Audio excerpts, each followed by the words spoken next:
Welcome to Of Nature's God. I am Rivan Elan.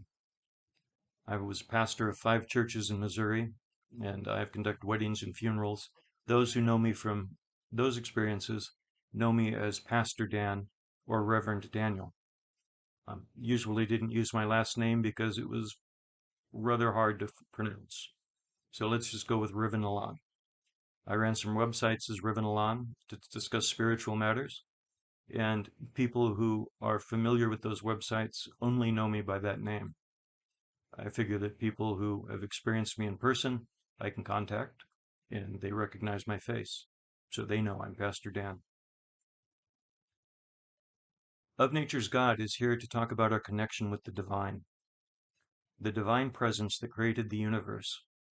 And I don't get hung up on names with that because I don't believe that we really have a full image of what God's names are. There's an old saying that if we ever find out all of the names of God, at that moment, time will stop and everything will end. So time still seems to be going, so I think that we still have names out there that we haven't discovered. Of Nature's God, I took from our founding documents in the United States, the Declaration of Independence. Thomas Jefferson also often referred to nature's God because he also was not overwhelmingly caught up in what name that goes by.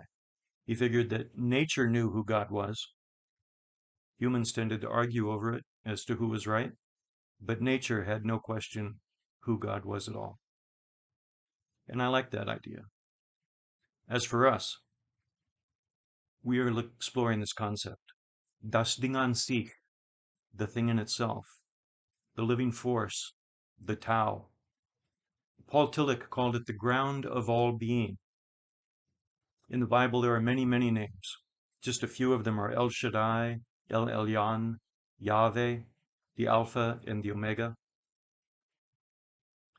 It is that in which we live, move, and have our being.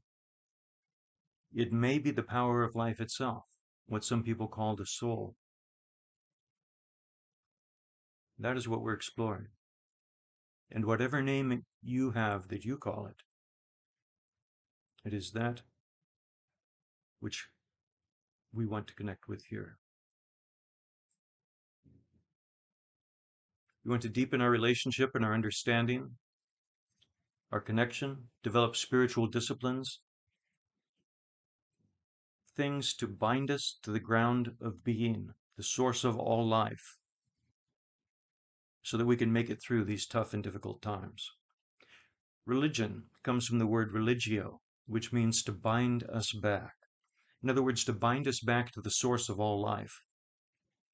The source of all life is what gives us strength, it what gives us hope, it gives us purpose. So while various religions may only have a glimpse of it, the concept of religion, to bind us back to the source of all life, is very important. Join us here at Of Nature's God, and we will explore these connections. We won't get hung up on names. We will explore the concepts. And wherever you are, I am willing to meet you there. As John Wesley once said, if your heart is as mine, then take my hand, and let's go together.